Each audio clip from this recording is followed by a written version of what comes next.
As you know, in the previous video, we did our first program where I introduced you to the JavaScript. Now we are going to move into the most fundamental concepts of programming. Today we will learn about the variables. So the question, what is a variable? A variable is the named memory space that the program uses to store data and obviously then to use it during the course of execution.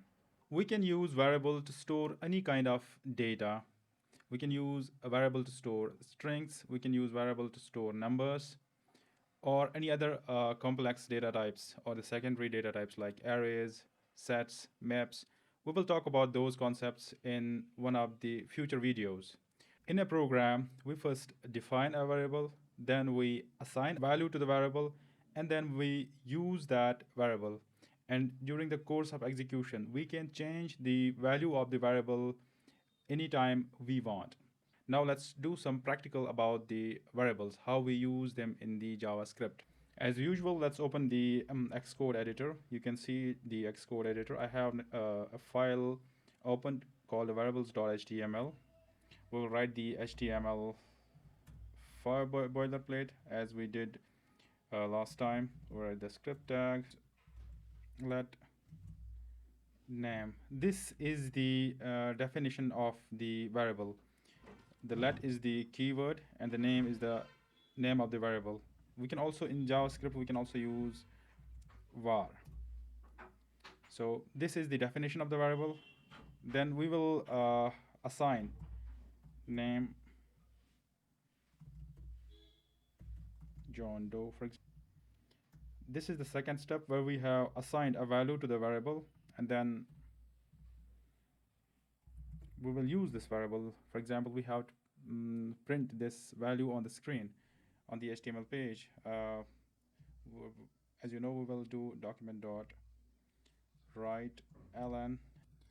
So what should ideally happen in this when we execute or run this program on the browser, open this page on the browser? What it should do, it will interpret this script part. It will create those two variables, assign the value to the name variable, and then print this name on the HTML page.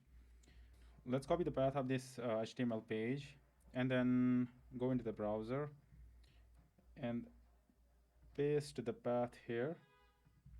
You can see John Doe printed on this HTML document, and this is actually the value of this name variable. As I said earlier, that we can also change the name of the value of the variable during the course of execution of the program. So let's try to assign it another name. We save this file, then go into the browser, refresh this page. Oh, it has printed undefined. Let's see why is it undefined. Oh, let's go to the Xcode again. Now you can see here I am printing the name2. Name2 has no value inside it, so it's undefined.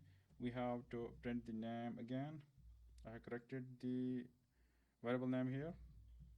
Go to the browser again and refresh it. We have John Doe and John Doe 2. Let me tell you an important tip here. So when we write a program, we should not use the ambiguous names. Like we should not give the generic names like let x is equal to this, let y is equal to this, let z is equal to this.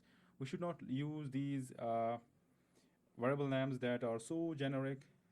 The reason for this is when you're going to write a big program and when you use x kind of variables, xy kind of variables, var1, var2 kind of variable names, then you might find it difficult to read this program when you look into the program for the second time. So let's do another simple program here.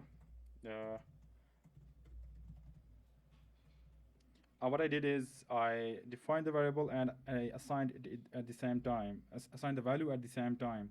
Remember, this is the assignment operator. So sorry, we'll write document.write_ln name and then save it and then go to the browser again, refresh it. It will have the John Doe.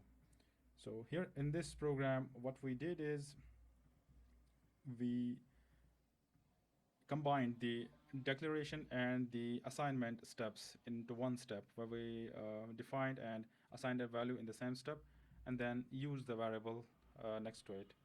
So that was it about the basics of the variables today. Thank you so much for watching it, and I will see you in the next video.